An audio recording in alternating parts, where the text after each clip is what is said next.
Good afternoon student, this is your English class and have I started with the chapter the ailing planet, the green movement's role? Have I started with the chapter in my previous class?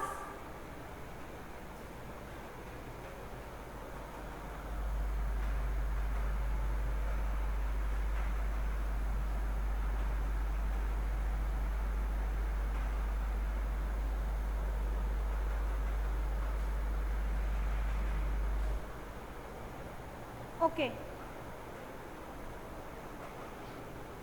So, today I will be starting with this 5th chapter from your English textbook. The 5th chapter is the ailing planet, the green movement's role. Have I started? Yes, I got the response. Yes. No ma'am. Okay. So I will be starting with the 5th chapter from your English textbook. The chapter name is The Ailing Planet, the Green Movement's Role. Okay. And this article is written by Nani Palkhiwala. This article is written by Nani Palkhiwala. And the article, it was published in the newspaper The Indian Express on 24th November 1994. It was published on 24th November 1994. Okay. So, at first I will give a brief introduction about this article, then I will start explanation. So, in this article, the author, he wrote about the declining health of our mother planet, the earth. Its health is declining rapidly day by day. One major reason is deforestation and overpopulation. These are the major concern. Why? Because due to this, the health of the earth, or you can say our environment, our nature, it's deteriorating, it's depleting day by day. The author focuses on the factors that are responsible for the steady declining health of the environment. He also focuses on the green movement, and even he described a zoo in Zambia where human beings are described as the most dangerous animal in the world. We are the most dangerous animal in the world. So, in this article, mainly the author, the writer, focuses on the major factors that are responsible for the steady declining of the health of our environment. The factors are overpopulation, deforestation. And the author also pointed out that what should be our responsibilities, what should be our ethical duties towards our environment. Okay? So let's start. You must follow your book. One cannot recall any movement in world history which has gripped the imagination of the entire human race. So, human beings cannot recall any movement which has clasped the imagination, which has gripped the imagination of the entire human race so completely and so rapidly as the green movement, which started nearly 25 years ago. So what is green movement? We have to know about the green movement.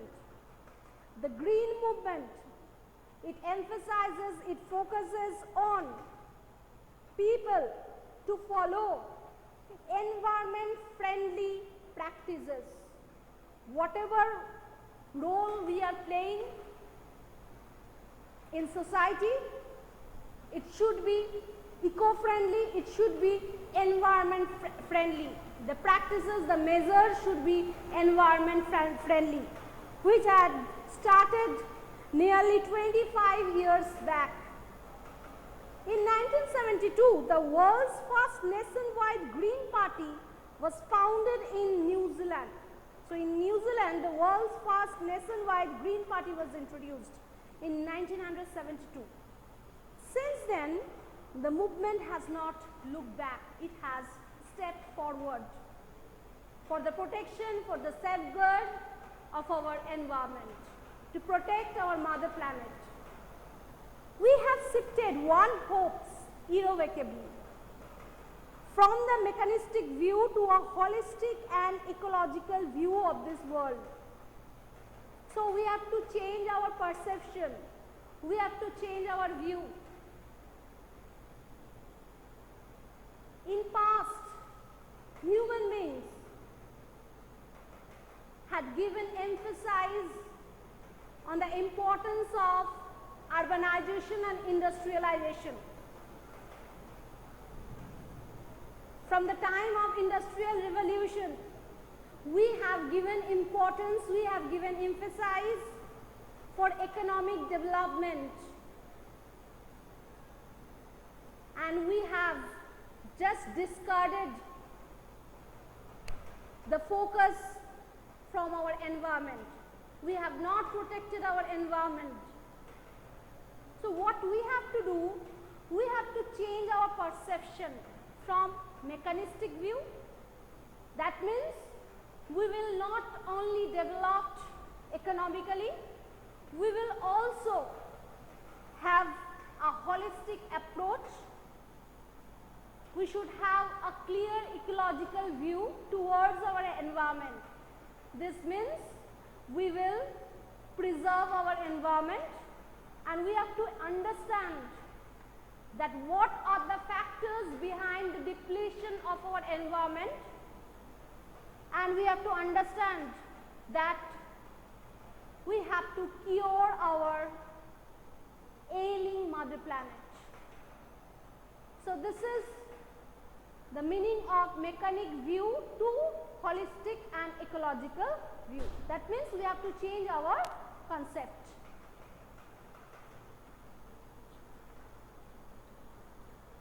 It is a shift in human perception as revolutionary as that introduced by Copernicus. So Copernicus introduced a famous theory, an important theory. It has changed our concept. Who taught mankind in the 16th century that the Earth and the other planets revolved around the sun? Earlier, human beings used to believe that the sun used to revolve around the planet. It was famous Copernicus who discovered that the planets, even our mother planet Earth, used to revolve around the sun. The sun is fixed. All the bodies, heavenly bodies, the planets, they are revolving around the sun in their own orbit. So our concept got changed.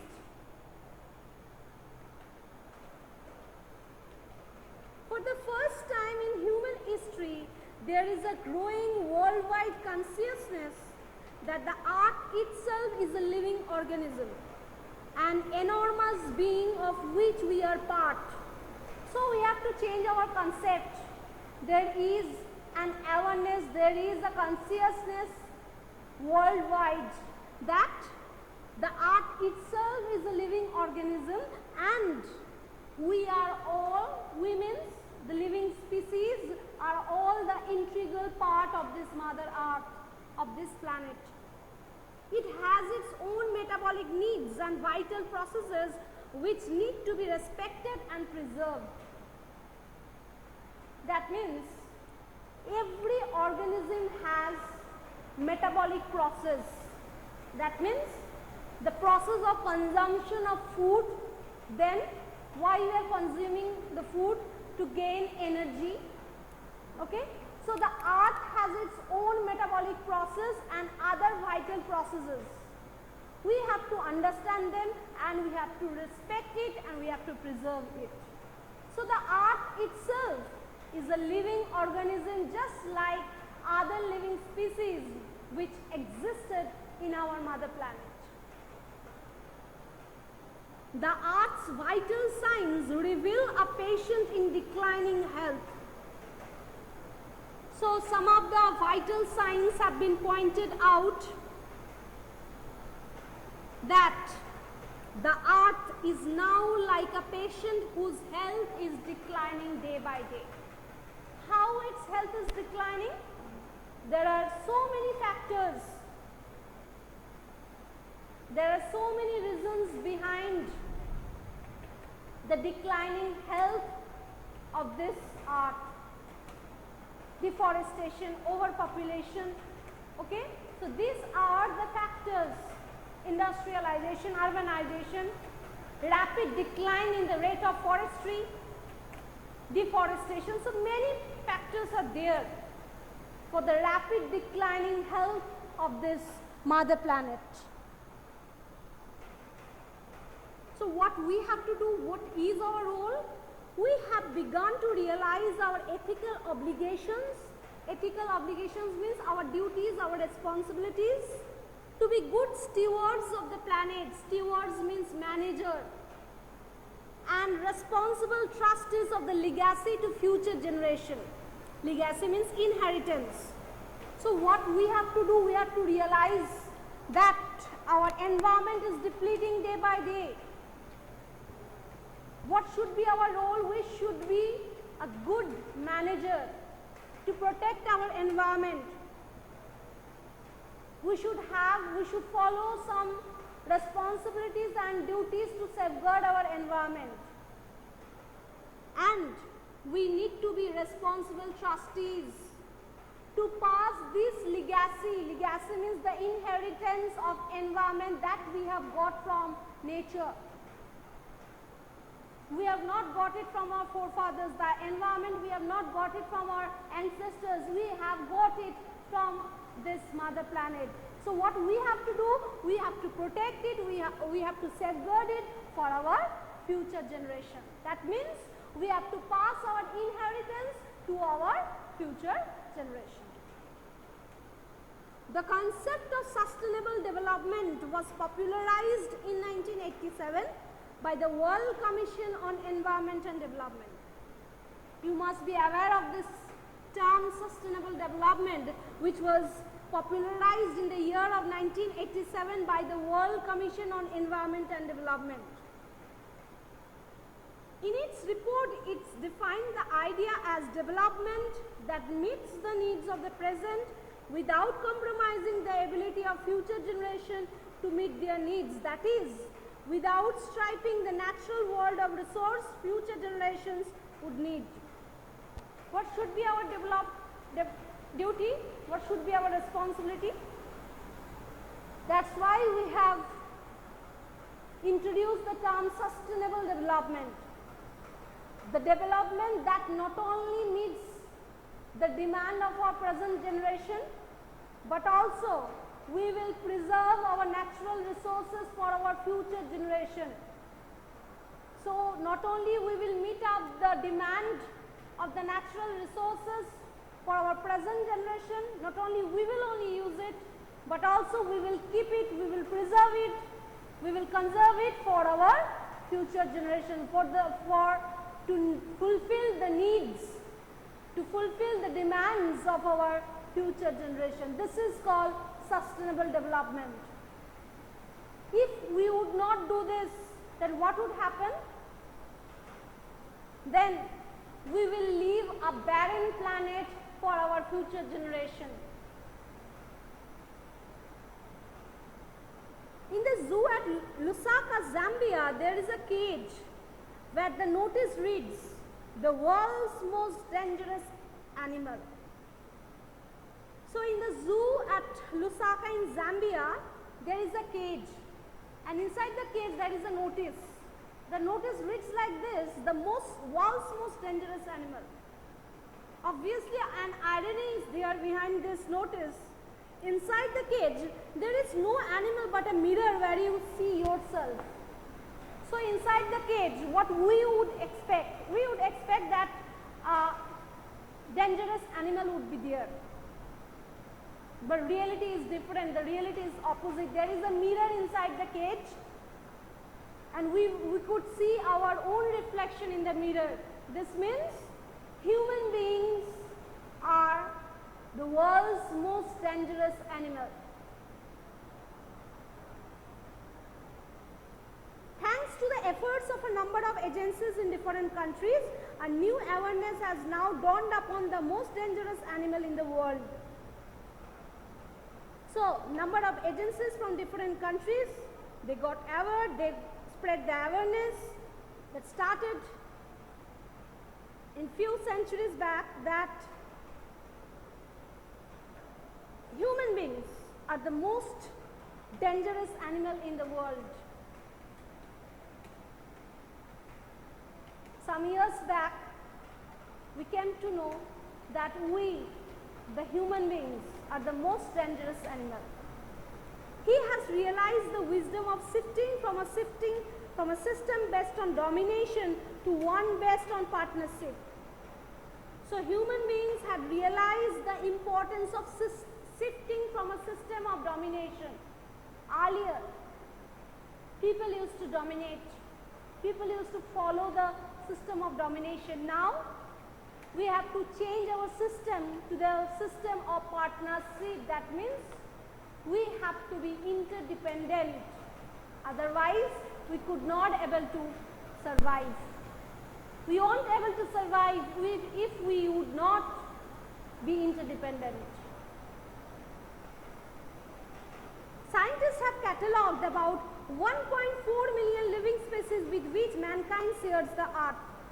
So, human beings share the earth with almost 1.4 million living species that are living inside the earth. Estimates vary widely as regards the still uncatalogued living species. Biologists reckon that about 3 to 100 million other living species still languish unnamed in ignominious darkness. So, according to some biologists or scientists, we came to know that 3 to 100 million living species are uncategorized. We do not know their names. They are uncatalogued or uncategorized. Why?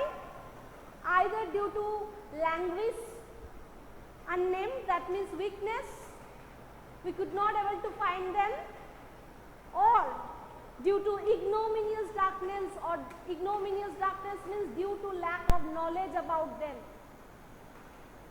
So, due to these two reasons, the species which are, some species which are uncategorized according to the biologist's point of view, many species are there. They are still uncategorized due to their weakness, language means weakness, or due to lack of knowledge about them. One of the early international commission which dealt inter alia means among other things, inter alia means among other things, with the question of ecology and environment, was the Brand Commission, which had a distinguished Indian as one of its members, Mr. L.K. Jha. So, the Brand Commission is one of the early international commission which dealt with, among many things, among other things, it specialized with the question of ecology and environment. And Mr. L.K. Jha, he was a distinguished Indian member of this Brand Commission. The first Brand report raised the question, a burning question raised by the first Brand Commission report. And what was the question? Are we to leave our successors a scorched planet of advancing deserts? impoverished landscape, impoverished means poor landscape, and ailing environment. So a burning question raised by the first Brand Commission report, that are we going to leave a barren planet which is leading towards desertification, a poor landscape which is unfit for cultivation and farming, and a planet whose health is declining steadily. So what we are doing, what should be the role of our present generation? Are we going to leave our successors a barren planet, a scorching planet, which is unfit for not only for cultivation, for human settlement, and also for existence of all the living places of this earth? So what should be our ethical duties? What should be our responsibilities? We have to maintain the concept of sustainable development. We have to maintain this so that we should meet up the demand of our future generation while coping up all the needs, all the demands of our present generation. So this should be our role of our present generation towards our environment, and we have to change our perception from mechanic view to a holistic and ecological approach. So I have come to an end up to here. So if you are having any doubts, please do it clear. Any question, any terminology, if you could not able to understand any line, please do it, share in the comment box. I would like to explain it.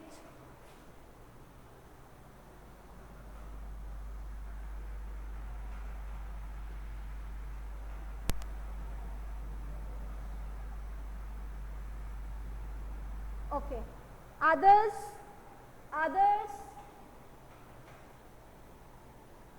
In my next class, I would continue with this chapter. If you are having any doubts, please do it clear. I am waiting for you. Any terminology, any concept? No, ma'am.